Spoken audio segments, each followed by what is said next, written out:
Welcome back to the Cheating Tales Lab. First of all, a huge thank you for helping us reach 5,000 subscribers. Thank you all for your amazing support. To celebrate, we're launching our second channel, Infidelity Tales Lab, where you'll get one-day early access to all our stories plus exclusive, original cheating wife stories you won't find anywhere else. You can subscribe now by clicking the link in the description or the pinned comment, or simply search for Infidelity Tales Lab on YouTube. Don't miss out. Subscribe and listen to exclusive stories. You won't regret subscribing. Now let's begin the story. Sergio Woodruff's knuckles whitened as he gripped the steering wheel of his sleek black BMW. The 38-year-old criminal defense attorney sat motionless in his driveway, his piercing blue eyes fixed on the front door of his suburban home. He'd cut his business trip short, returning a week early after receiving an anonymous tip about his wife's infidelity. The words of the caller echoed in his mind, each syllable a dagger to his heart. As he finally stepped out of the car, the cool evening air carried an unfamiliar scent, a cologne that didn't belong to him. Sergio's jaw clenched, his suspicions growing with each step towards the house. He inserted his key into the lock, the slight tremor in his hand the only outward sign of the turmoil within. The door swung open, revealing Trisha lounging on the living room couch. Her eyes, wide with surprise and a flicker of guilt, met his. "Sergio, you're home early," she exclaimed, her voice a pitch too high. Sergio didn't respond. His gaze swept the room, noting the hastily straightened cushions and the lingering scent of that foreign cologne. Without a word, he headed upstairs, his footsteps heavy on the carpeted stairs. The bedroom told the story Trisha's lips wouldn't. Rumpled sheets, hastily smoothed but still bearing the imprint of two bodies. A man's watch on the nightstand, definitely not his. Sergio picked it up, examining it closely. An expensive piece, no doubt belonging to someone who wanted to impress. As he set the watch down, his mind began to race. Years of courtroom experience kicked in, his emotions giving way to cold, calculated thinking. He wouldn't give Trisha the satisfaction of an emotional confrontation. No, he would handle this with the same precision he used to dismantle witnesses on the stand. Sergio took a deep breath, steeling himself for the performance of a lifetime. He would play the role of the unsuspecting husband, all while gathering the evidence he needed to ensure Trisha would regret her betrayal.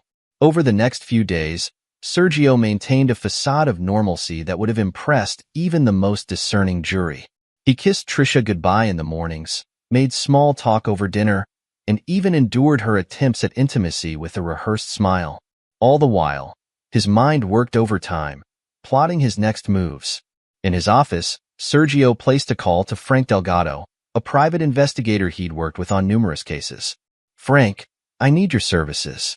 "It's personal this time," Sergio said, his voice low despite the privacy of his corner office. Frank's gravelly voice came through the speaker. "Sure thing, Sergio. What's the job?" "I need surveillance on my wife, Trisha. I suspect she's having an affair," Sergio replied, the words tasting bitter in his mouth. "Damn, I'm sorry to hear that," Frank said, genuine sympathy in his tone. "I'll get right on it. You'll have eyes on her 24/7. With that piece in motion, Sergio moved on to the next. Under the guise of upgrading their home security, he installed hidden cameras throughout the house.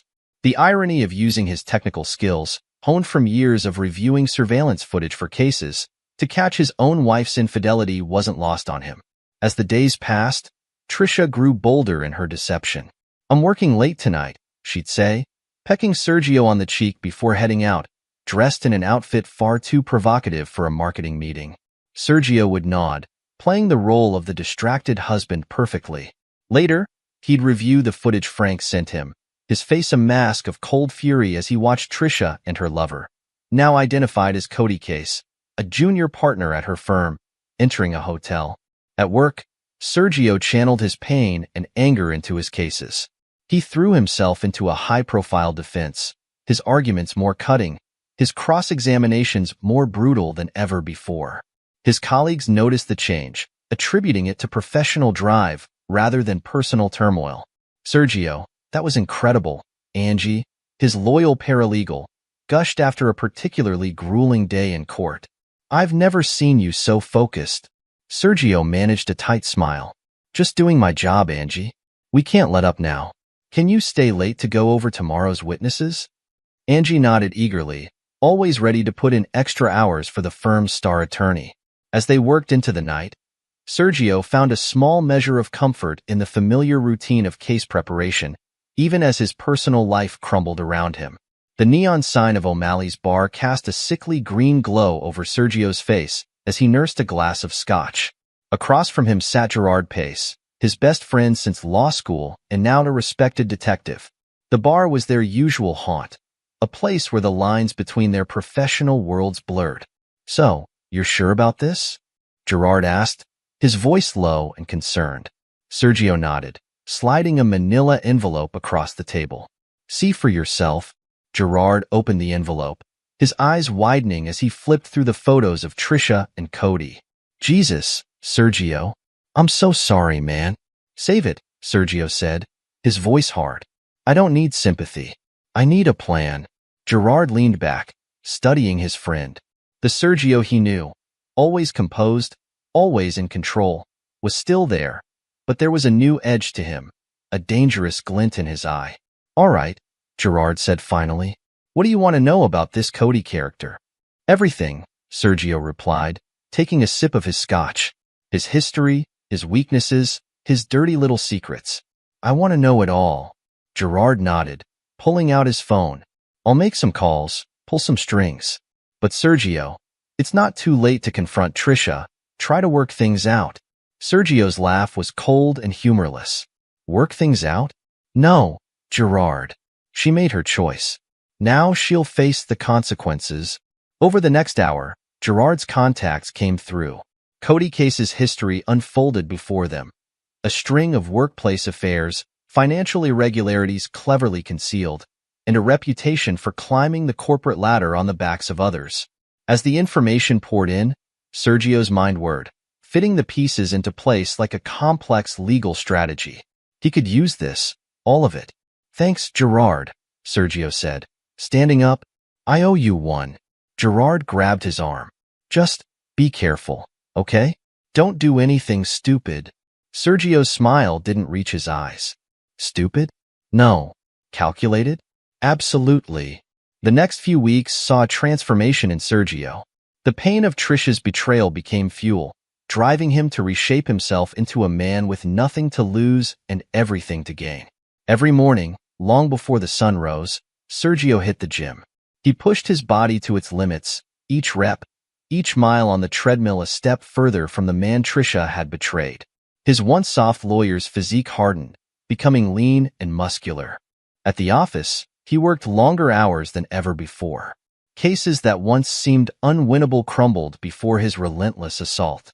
Plea deals were struck, evidence suppressed, juries swayed by his impassioned arguments.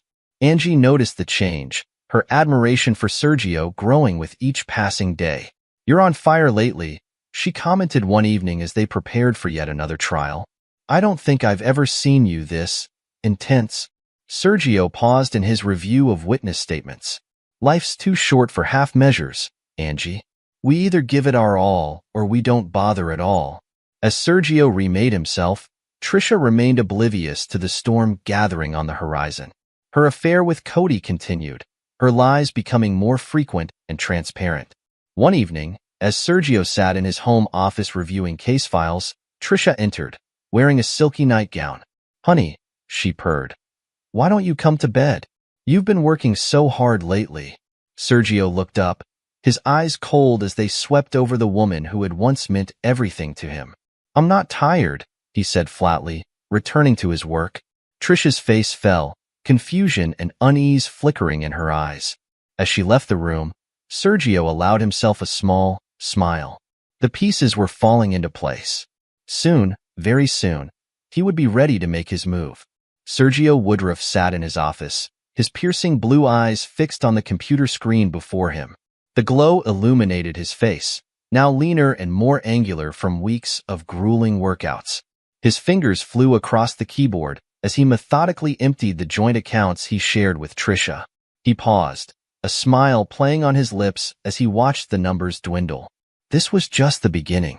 With a few more keystrokes, he initiated the transfer of their assets into accounts only he could access.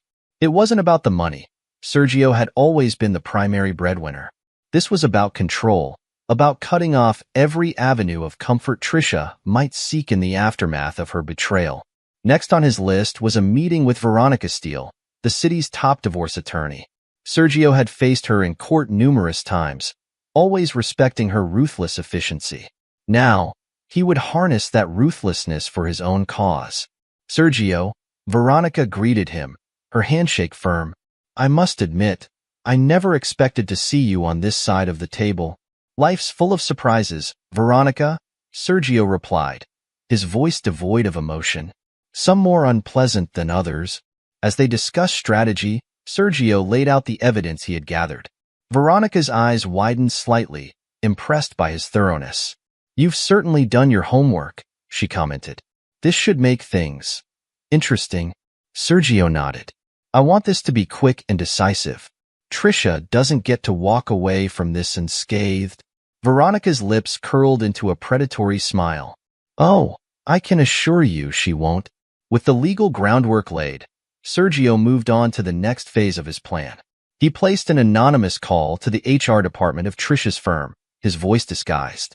I have information about unethical behavior involving one of your employees, Cody Case, he said, his tone concerned. There's a pattern of workplace affairs and some financial discrepancies you might want to look into. The HR representative's voice turned serious. Thank you for bringing this to our attention. We'll investigate immediately.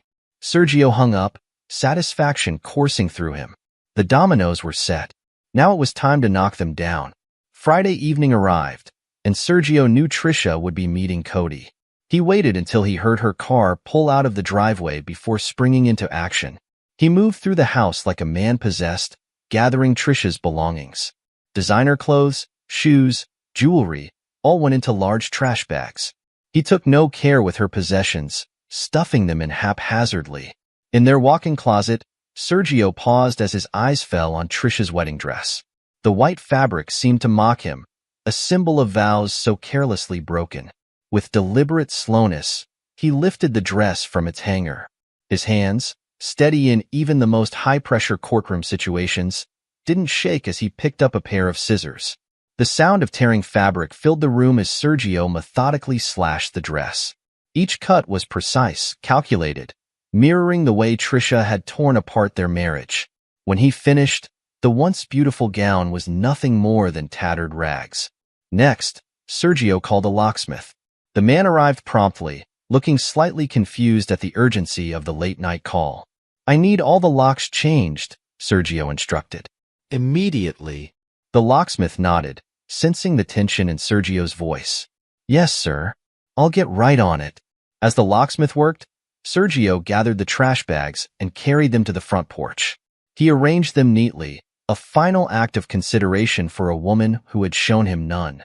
Finally, Sergio took out a piece of paper and a pen. His handwriting was steady as he wrote. I hope he was worth losing everything for. He placed the note atop the bags, held down by Trisha's now worthless wedding ring. With one last look at the home he had shared with Trisha, Sergio walked away. He drove to the city's most exclusive hotel, checked in, and ordered a bottle of their finest scotch. As he poured himself a glass, he allowed himself a small smile. The stage was set. Now, he would wait for the curtain to rise on Trisha's new reality. The night air was thick with the scent of alcohol and cheap perfume as Trisha stumbled out of Cody's car. Her laughter, too loud and slightly hysterical, cut through the quiet suburban street. Shoo, Cody hissed, his eyes darting around nervously. You want to wake up the whole neighborhood? Trisha rolled her eyes, fumbling in her purse for her house keys.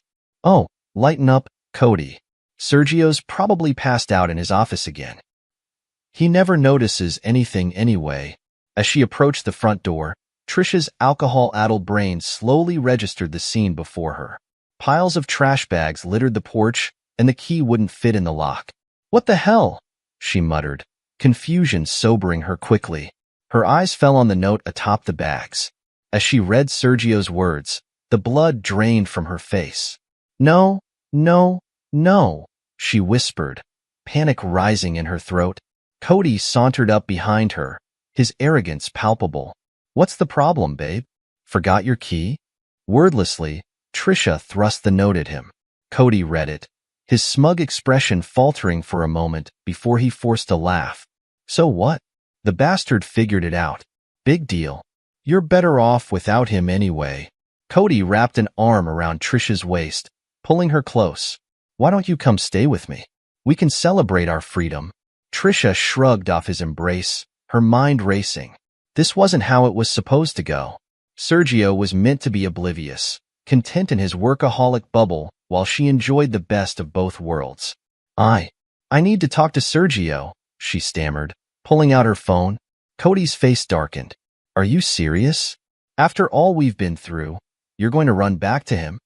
Trisha ignored him, her fingers shaking as she dialed Sergio's number. It went straight to voicemail. She left a series of increasingly frantic messages, each one more desperate than the last. As the night wore on, Trisha's panic grew. She alternated between crying and raging, while Cody became increasingly impatient. Look, he finally snapped. Either come with me or don't. But I'm not standing out here all night while you have a meltdown. Trisha stared at him, suddenly seeing the selfishness that had always lurked beneath his charming exterior. With no other option, she gathered what she could carry and got back into Cody's car, leaving the wreckage of her marriage behind on the porch. The next morning, Trisha and Cody arrived at Sergio's office, a united front of righteous indignation. They burst through the door, ready for a confrontation, only to find Sergio calmly sitting behind his desk, as if he'd been expecting them. Ah, Trisha, Cody, Sergio said, his voice cool and controlled. I was wondering when you'd show up. Trisha stepped forward, her face a mask of anger and fear. Sergio, what the hell do you think you're doing? You can't just throw me out of my own home. Sergio raised an eyebrow. Your home? I think you'll find that legally, it's my home. But please, have a seat. We have much to discuss. As they sat, Sergio reached into his desk drawer and pulled out a thick manila envelope. I took the liberty of having these drawn up, he said, sliding divorce papers across the desk. I think you'll find everything in order. Cody leaned forward, his face flushed with anger. Now wait just a minute. I wasn't speaking to you. Sergio cut him off, his voice sharp. In fact, I think you'll find it's in your best interest to remain silent, Mr. Case. Unless, of course, you'd like to discuss the ongoing ethics investigation at your firm? Cody's face paled, the implication clear. He slumped back in his chair, suddenly looking much less sure of himself. Trisha's eyes darted between the two men, realization dawning. You planned all this, she whispered. Sergio's smile was cold. I merely ensured that actions had consequences, Trisha. Something you seem to have forgotten about. As Trisha flipped through the divorce papers, her shock turned to outrage. This is ridiculous. You can't possibly expect me to agree to these terms. I'll ruin you, Sergio. I'll tell everyone what a cold, unfeeling bastard you really are. Sergio leaned back in his chair, unfazed by her outburst. By all means, Trisha, feel free to try. But before you do, consider this. Who do you think people will believe? The respected attorney known for his integrity, or the unfaithful wife caught in a tawdry affair with a junior colleague? He paused, letting his words sink in. Oh, and you might want to consider the potential legal ramifications of making false accusations. I'd hate to have to add a defamation suit to these proceedings. Trisha's face crumpled, the fight draining out of her as the reality of her situation became clear. Beside her, Cody shifted uncomfortably, already calculating his exit strategy. Sergio stood, buttoning his jacket. I suggest you both take some time to review those documents. My lawyer will be in touch to schedule our next meeting. As Trisha and Cody left the office, shell-shocked and defeated, Sergio allowed himself a moment of satisfaction. The game had only just begun, and he intended to win. The following weeks saw Trisha's carefully constructed world crumble around her. News of the affair spread through their social circle like wildfire, fanned by the flames of gossip and schadenfreude. At a charity gala she had once co-chaired, Trisha found herself on the outside looking in. Women who had once fawned over her now turned their backs, whispering behind raised hands. Men who had flirted harmlessly now avoided eye contact, fearful of being associated with her scandal. "I'm so sorry, Trisha," simpered Amanda Whitmore, wife of Sergio's law partner. "But I'm afraid we'll have to ask you to step down from the committee. We have a certain image to maintain, you understand?" Trisha nodded numbly, watching as Amanda glided away to join a group of women who had once been her closest friends. She caught snippets of their conversation. "Can you believe the nerve? Poor Sergio. He deserves so much better." Meanwhile, Cody was facing his own fall from grace.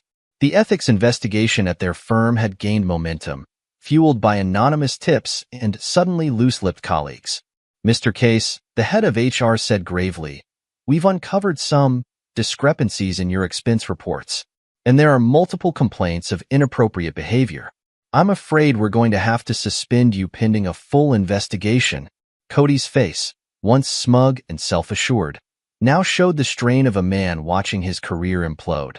"This is ridiculous," he blustered. "It's all a misunderstanding. I can explain everything." But his protests fell on deaf ears. As he was escorted from the building, Cody's mind raced. He needed damage control, and fast. And the easiest target for blame was Trisha. That evening, Cody arrived at his apartment to find Trisha waiting, her eyes red-rimmed from crying. "Cody, thank God you're here. I don't know what to do. Everyone's turned against me and Sergi." "Save it," Cody snapped, brushing past her. "This is all your fault, you know? If you hadn't been so obvious, so careless, none of this would have happened." Trisha recoiled as if slapped. "My fault? You were the one who pursued me, who said we deserved to be happy." Cody laughed bitterly. "Happy? Look around, Trisha. Does this look like happiness to you? I'm about to lose my job. My reputation is in tatters, and for what? A middle-aged housewife having a midlife crisis?" His words cut deep, each one a knife twisting in Trisha's gut. She stared at him, seeing for the first time the true face of the man she had risked everything for. "Get out," Cody said, his voice cold. "I need to figure out how to salvage what's left of my life, and I can't do that with you hanging around." Trisha left, her world spinning. She had lost her husband, her lover, her friends, and her social standing, all in the space of a few weeks. As she drove aimlessly through the city, she found herself outside the home she had shared with Sergio. She parked across the street, watching as Sergio arrived home. He looked different, fitter, more confident. As he entered the house, Trisha was struck by a wave of longing for the life she had so carelessly thrown away. Making a sudden decision, she got out of her car and approached the house. Her hand trembled as she rang the doorbell. Sergio answered, his expression impassive as he took in her disheveled appearance. "Trisha," he said, his voice devoid of warmth. "What are you doing here?" Trisha broke down, years of pent-up emotions pouring out. "Sergio, I'm so sorry. I made a terrible mistake. Please, can we just talk? Maybe we can work things out, start over." For a moment, something flickered in Sergio's eyes, perhaps a memory of the love they had once shared. But it was gone as quickly as it appeared, replaced by a cool detachment. "There's nothing to work out, Trisha," he said calmly. "You made your choices. Now you have to live with the consequences." "But I love you," Trisha pleaded, reaching for him. Sergio stepped back, his voice firm. "No, Trisha. You love the idea of me, the successful husband who provided you with a comfortable life while you did as you pleased. But that's over now. You chose Cody, remember? I suggest you go back to him." "Cody left me," Trisha whispered, her voice small and broken. Sergio's laugh was without humor. "Of course he did. Men like Cody always do when things get tough." He paused, studying her for a moment. "I'd say I'm sorry, Trisha, but the truth is, I'm not. You brought this on yourself." With that, he closed the door, leaving Trisha alone on the porch. The same porch where, weeks earlier, she had found her life packed into garbage bags. As Trisha walked away, shoulders slumped in defeat, she didn't see Sergio watching from the window. His face was a mask of calm resolve, but inside, a storm of emotions raged. He had loved Trisha once, deeply and completely. But that love had been burned away by her betrayal, leaving behind a man forged in the fires of pain and determination. Sergio turned away from the window, his mind already moving on to the next phase of his plan. The divorce proceedings would begin soon, and he intended to emerge victorious, just as he did in the courtroom. Trisha had underestimated him, had taken his devotion for granted. Now, she would learn the true cost of her betrayal. As he settled into his home office to review case files, Sergio allowed himself a small smile. He was Sergio Woodruff, respected attorney, a man of integrity and strength, and he was just getting started. The imposing courthouse loomed before Sergio Woodruff as he strode up the steps, his tailored suit a armor of professionalism. Behind him, a few paces back, Trisha scurried to keep up, her once confident demeanor now reduced to nervous glances and fidgeting hands. Inside, the courtroom buzzed with anticipation. High-profile divorces were always a spectacle, but this one promised to be particularly juicy. Sergio took his place at the plaintiff's table, his posture relaxed yet alert. His eyes briefly met those of his attorney, Veronica Steele, who gave him a slight nod of reassurance. Across the aisle, Trisha huddled with her lawyer, a young man named Brian Hodges. His suit was ill-fitting, his tie slightly askew, a stark contrast to Sergio's polished appearance. Trisha leaned in, whispering urgently to Brian, who seemed overwhelmed by her rapid-fire instructions. As the judge entered and the proceedings began, the difference in preparation became glaringly apparent. Veronica's opening statement was a masterpiece of legal rhetoric, painting a clear picture of Trisha's infidelity and financial misconduct. She wove together the evidence Sergio had meticulously gathered, creating a narrative that left little room for sympathy towards Trisha. Brian's rebuttal was weak in comparison. He stumbled over his words, trying to portray Trisha as a victim of a loveless marriage. But his arguments fell flat in the face of the mountain of evidence against her. As the proceedings continued, Trisha's attempts to claim alimony were systematically dismantled. Veronica presented bank statements showing suspicious transfers, credit card bills from lavish hotel stays, and even receipts for expensive gifts, all linked to her affair with Cody. "Your Honor," Veronica said, her voice crisp and confident, "Mrs. Woodruff's claim for alimony is not only unwarranted but insulting. The evidence clearly shows that she has been misappropriating marital funds for her extramarital activities. To award her additional support would be to reward her deceit." Trisha's face reddened, a mix of anger and humiliation. She turned to Brian, hissing, "Do something. Aren't you supposed to be defending me?" Brian shifts uncomfortably, knowing he's outmatched. "Mrs. Woodruff, please. I'm doing my best, but the evidence. I don't want to hear about the evidence." Trisha snapped, loud enough for nearby spectators to hear. "I want you to earn your fee and get me what I deserve." The judge's gavel came down hard. "Mrs. Woodruff, control yourself, or you'll be held in contempt." Trisha slumped back in her chair, shooting daggers at Sergio with her eyes. But Sergio remained impassive, his focus on the proceedings unwavering. The climax of the day came with Cody's testimony. As he took the stand, his usual smug demeanor was replaced by a nervous energy. His eyes darted around the courtroom, refusing to meet Trisha's gaze. Veronica approached him, her smile predatory. "Mr. Case, please tell the court about the nature of your relationship with Mrs. Woodruff." Cody swallowed hard. We had an affair. It started about a year ago." "And who initiated this affair?" Cody's eyes flicked to Trisha, then away. "Trisha did. She was always flirting at the office, suggesting we work late together. One night, she just came on to me." A gasp rippled through the courtroom. Trisha half rose from her seat, her face contorted with rage. "You lying bastard," she shouted. "You pursued me. You said I deserved better than Sergio." The judge's gavel came down again. "Mrs. Woodruff, this is your final warning.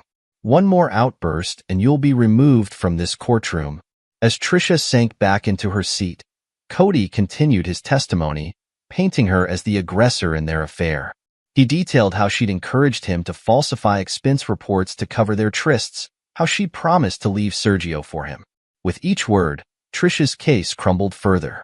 By the time Cody stepped down from the stand, the sympathy in the room was palpable, not for Trisha, but for Sergio, the wronged husband who had endured such betrayal. Throughout it all, Sergio remained a picture of composure. When it was his turn to testify, he spoke clearly and calmly, presenting his side of the story without embellishment or emotional appeal. He didn't need to play for sympathy. The facts spoke for themselves. As the day's proceedings came to a close, the outcome seemed all but certain. Sergio and Veronica exchanged satisfied glances, while Trisha and her lawyer huddled in desperate conversation. Outside the courtroom, reporters clamored for statements. Sergio strode past them, offering only a dignified no comment. Trisha, on the other hand, tried to push her way through the crowd. Her mascara streaked from tears of frustration. "This isn't over," she shouted at Sergio's retreating back. "You'll regret this, Sergio. I'll make sure everyone knows what kind of man you really are." But her threats fell on deaf ears. Sergio walked away, his head held high, knowing that victory was within his grasp. As the divorce proceedings neared their conclusion, desperation clawed at Trisha's insides. She paced the floor of her rented apartment, a far cry from the luxurious home she once shared with Sergio. Her phone pressed to her ear. She pleaded with her brother, Wallace Hanna. "Wally, please. You have to help me. Sergio's going to take everything." Wallace's sigh crackled through the speaker. "Trish, I told you when this all started. You made your bed. Why should I get involved now?" "Because you're my brother." Trisha's voice rose hysterically. "Family is supposed to stick together. I need you to find something, anything, that we can use against Sergio. There has to be dirt somewhere." There was a long pause before Wallace responded. "Fine. I'll see what I can dig up. But Trish, don't get your hopes up. Sergio's always been straight as an arrow." Trisha's relief was palpable. "Thank you, Wally. I knew I could count on you." As the days passed, Wallace began his reluctant investigation into Sergio's past. He called old contacts, scoured public records, and even hired a private investigator. But at every turn, he came up empty-handed. Instead of dirt, Wallace uncovered a trail of good deeds. Pro bono work for domestic violence victims, anonymous donations to children's charities, mentoring programs for at-risk youth. With each discovery, Wallace's respect for his former brother-in-law grew. Meanwhile, Trisha's world continued to shrink. Her phone rarely rang anymore, her social media accounts eerily quiet. The few times she ventured out, she was met with cold shoulders and whispered comments. One afternoon, as Trisha was drowning her sorrows in a bottle of wine, a knock at the door startled her. She opened it to find Cody standing there, his appearance a shadow of his former polished self. "Trisha," he said, his voice hoarse. "Can we talk?" She let him in, noting the desperation in his eyes. Cody paced the small living room. "I'm finished, Trisha. The ethics board. They're going to disbar me. I've lost everything." For a moment, Trisha felt a flicker of sympathy. Then she remembered his betrayal in the courtroom, and her heart hardened. "What do you want from me, Cody? In case you haven't noticed, I'm not exactly in a position to help anyone." Cody turned to her, his eyes pleading. "I thought maybe we could try again. Start over somewhere new. We could support each other." Trisha stared at him, disbelief turning to disgust. "Are you serious? After everything that's happened, after you threw me under the bus in court, you think we can just start over?" "I know I messed up," Cody said, reaching for her hand. "But we had something real, didn't we? We can get that back." Trisha jerked away from him. "Get out," she hissed. "Get out and don't ever come back. You're pathetic, Cody. A coward who can't face the consequences of his own actions." As she slammed the door behind him, Trisha felt a strange sense of clarity. For the first time, she saw Cody for what he truly was. Not the dashing, successful man she'd fantasized about, but a weak, selfish coward. The next day, Wallace arrived at Trisha's apartment, a thick folder under his arm. His face was grim as he sat across from his sister. "I've got good news and bad news, Trish," he said. "The good news is, I found something. The bad news is, it's not going to help you. In fact, it's probably going to make things worse." Trisha leaned forward, hope and dread warring in her chest. What is it, Wally? What did you find? Wallace opened the folder, spreading out documents on the coffee table. Sergio's been doing pro bono work for a domestic violence shelter. Not just legal aid, but financial support too. He's been using his own money to help victims start new lives. Trisha's face fell. How is that bad news? There has to be an angle we can use, right? Maybe he's embezzling funds or… Stop it, Trish. Wallace cut her off sharply. Just stop. Do you hear yourself? You're talking about trying to smear a man who's dedicating his time and money to helping abuse victims. And for what? Because he had the audacity to stand up for himself when you cheated on him? Trisha recoiled as if slapped. Whose side are you on, Wally? The side of decency, apparently, Wallace retorted. He stood up, gathering the documents. I'm done, Trish. I can't be part of this anymore. You need to take a long, hard look at yourself and the choices you've made. As he headed for the door, Wallace paused. Oh, and one more thing. I found evidence of some assets you've been hiding. Offshore accounts, some creative accounting with your personal expenses. I'm turning it all over to Sergio's lawyer. You can't do that. Trisha shrieked. I'm your sister. Wallace looked at her sadly. Yes, you are. And because you're my sister, I'm going to give you some advice.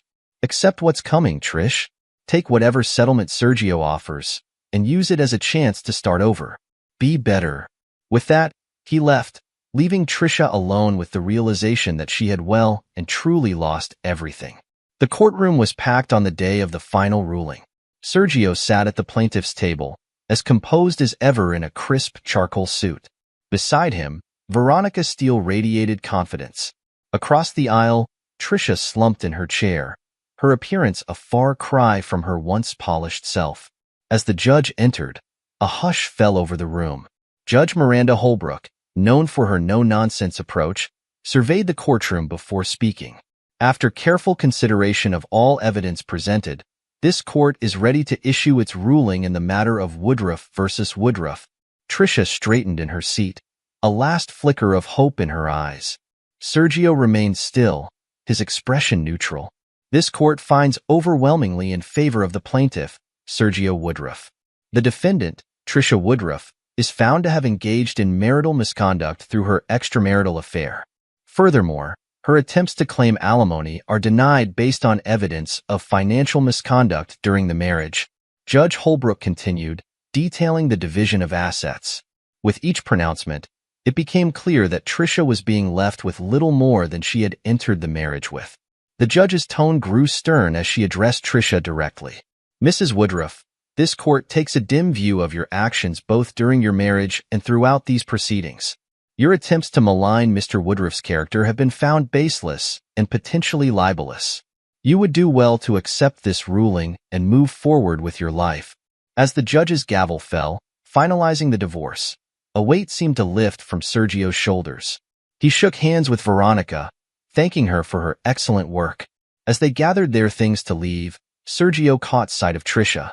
She stood alone, tears streaming down her face as the reality of her situation sank in. For a brief moment, their eyes met. Trisha's gaze held a mixture of anger, regret, and dawning realization of all she had lost. Sergio's remained impassive, offering neither forgiveness nor condemnation. He simply nodded once, then turned away. As Sergio exited the courtroom, he was met with a sea of supportive faces. Colleagues, friends, and even a few of Trisha's former social circle were there, offering congratulations and words of support. Among them was Angie, his loyal paralegal. Her eyes shone with admiration as she approached. Congratulations, Sergio. You handled this whole ordeal with such grace and strength. Sergio allowed himself a small smile. Thank you, Angie. I couldn't have done it without the support of the firm and your hard work. As they chatted, neither noticed Trisha watching from the shadows, her face a mask of bitterness as she witnessed the respect and admiration Sergio commanded. Months passed, and life moved on. Sergio threw himself into his work with renewed vigor, his reputation only enhanced by the dignified way he had handled his personal troubles. His pro bono work expanded, and he found a deep sense of satisfaction in helping those truly in need. One evening, at a celebration for his promotion to partner at the firm, Sergio found himself in conversation with a striking woman he hadn't met before. Sergio Woodruff, he introduced himself, extending his hand. Sylvia Reinhardt, she replied, her handshake firm and confident. I'm a neurosurgeon at Metro General. Your colleague Mark was just telling me about your recent work with the domestic violence shelter. It's incredibly admirable. As they talked, Sergio found himself drawn in by Sylvia's intelligence and wit. For the first time since his divorce, he felt a spark of interest, a reminder that life still held possibilities. Their conversation was interrupted by the managing partner calling for a toast. As Sergio excused himself to join his colleagues at the front of the room, he caught Sylvia's eye. She smiled warmly, and he found himself looking forward to continuing their conversation. Later that night, Sergio sat in his home office, contentedly reviewing notes for an upcoming case. His eyes drifted to a framed note on his desk, the same one he had left for Trisha on that fateful night. I hope he was worth losing everything for. Once a reminder of betrayal, the note now served a different purpose.